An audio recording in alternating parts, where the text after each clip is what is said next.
विक्रम बेताल की कहानी। अपराधी कौन? बेताल 25वीं। पेड़ पर उल्टे लटके बेताल को एक बार फिर अपन कंधे पर उठाकर राजा विक्रमादित्य ने श्मशान की ओर चलना शुरू किया तो बेताल ने एक नई कहानी शुरू कर दी।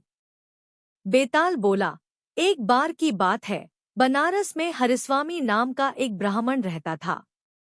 उसकी पत्नी बहुत सुंदर थी और उसका नाम लावण्यवती था। लावण्यवती का रूप इतना सुंदर था कि कोई भी पुरुष उस पर मोहित हो जाता। एक दिन लावण्यवती अपने घर की छत पर सो रही थी। जैसे ही आधी रात हुई, एक गंधर्व कुमार आकाश मार्ग से उड़ता हुआ जा रहा था। उसकी नजर लावण्यवती पर पड़ी तो वो उसकी ओर आकर्षित हो गया। गंधर्व कुमार लावण्यवती को उठाकर ले गया।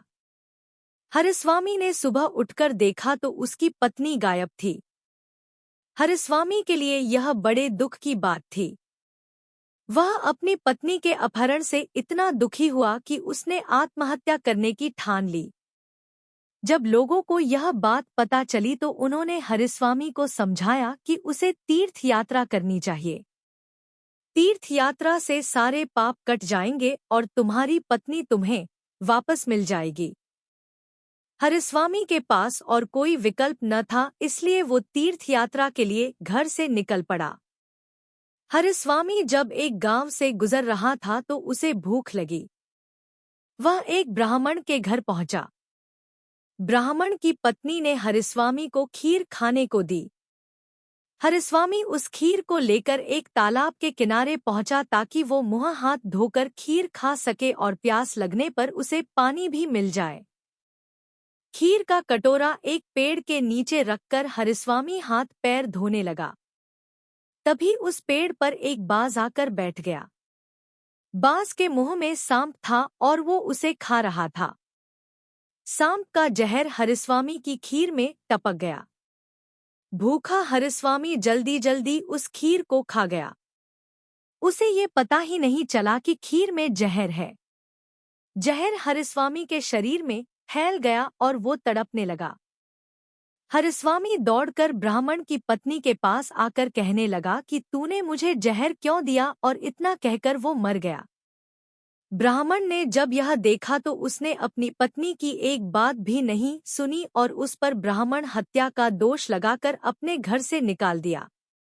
इतनी कहानी सुनाकर बैताल ने राजा विक्रमादित्य से पूछा, राजन बताओ कि इस कहानी में अपराधी कौन है, सांप, बाज या ब्राह्मण की पत्नी? राजा ने उत्तर दिया, इस कहानी में इन तीनों में से कोई अपराधी नहीं है, क्योंकि सांप अपने शत्रु यानी बाज के वश में था।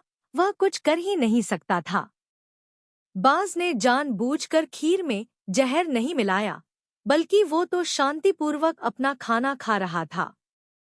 ब्राह्मण की पत्नी ने अतिथि का सत्कार किया था, उसे भोजन दिया था।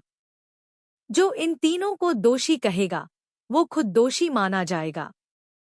इस कहानी में अगर कोई अपराधी है तो वो है ब्राह्मण, जिसने बिना विचार करे और सच्चाई को जाने बिना अपनी निर्दोष पत्नी को बेघर कर दिया।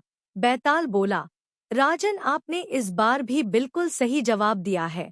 इतना कहकर बैताल फिर से उड़कर पेड़ पर जा लटका। राजा विक्रमादित्य उसे पकड़ने के लिए उसके पीछे भागे। कहानी से सीख, हमें बिना जांच पड़ताल किए कोई भी बड़ा निर्णय नहीं लेना चाहिए।